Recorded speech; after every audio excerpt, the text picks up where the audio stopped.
Hello everyone, this is Kyler, and today I'm going to talk about social engineering and cybersecurity. I'm going to talk about what is social engineering, the history of it, its devastating effects, and my future predictions of the use of social engineering in the cybersecurity/hacking world.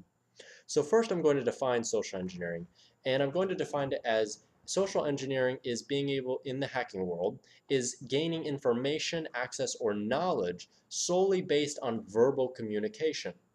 An example may be phishing email, which is the most common form of social engineering and is also referred to in my first source.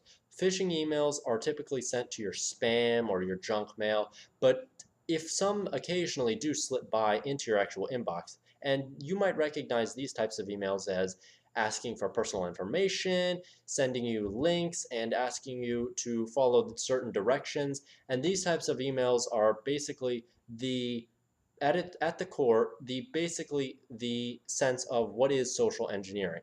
It is the use of persuasion in combination with the willingness of an individual, and those two hand in hand go in for devastating effects, especially for someone's computer or even their personal life. And the second thing I'm going to talk about is gaining information using information. This is essentially if an individual is wishing to commit an act of social engineering and attack someone and wants the first thing they want to do is gain information of the individual, corporation, or agency, a government agency of which they're seeking to attack. And typically they'll search all the social media accounts, they'll search all of the information on the web, they'll sometimes even resort to, if it's a personal innuendo, then they'll sometimes resort to actually driving out and seeing in the real world, scouting out areas, and those are even the sorts of social engineering levels of which some individuals will be willing to take. And the third and final point I'm going to talk about is the malicious apps. So malicious apps have been renowned for being typically secret, and they've slipped by basically through cloned apps or alternative versions of popular apps. So an example would be famous games like Flappy Bird and Clash of Clans.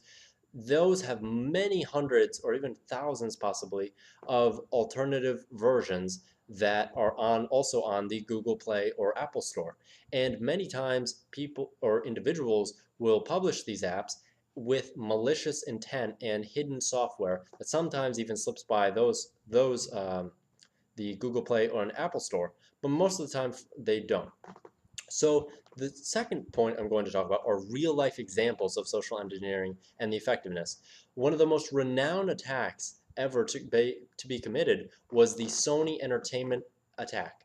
And essentially what it was um, Sony Entertainment was bombarded with hundreds of calls from individuals claiming to be part of an agency such as the FBI and requesting password reconfirmations, information, directing them not to speak with other coworkers or any other individuals, and essentially they were essentially able to gain access and with the passwords and the willingness of the Sony employees, they were able to actually gain access into Sony and do devastating havoc. They accessed around 100 terabytes of information, and in the end, it was hundreds of millions of dollars worth of damage. And they believe that the attack was actually committed because of Sony Entertainment's support and release of the film The Interview. So the actual attack was believed to have originated from North Korea. And the two go hand in hand, where mad and not very happy individuals of the North Korean government agencies or government officials and hacking Sony, which caused hundreds of millions of dollars worth of damage. And that is just one of the large and huge examples of it. Another example was people doing like real life actual events at such as things at DEF CON, which is a hacking convention, and they actually performed this just by simply calling major companies like Walmart, pretending to be executives, and actually gaining access to all employee records and such from individual stores anywhere, just to show and demonstrate just how easy it is that they could even do it for a live performance. And the final point I'm going to talk about is my predictions for the future of social engineering.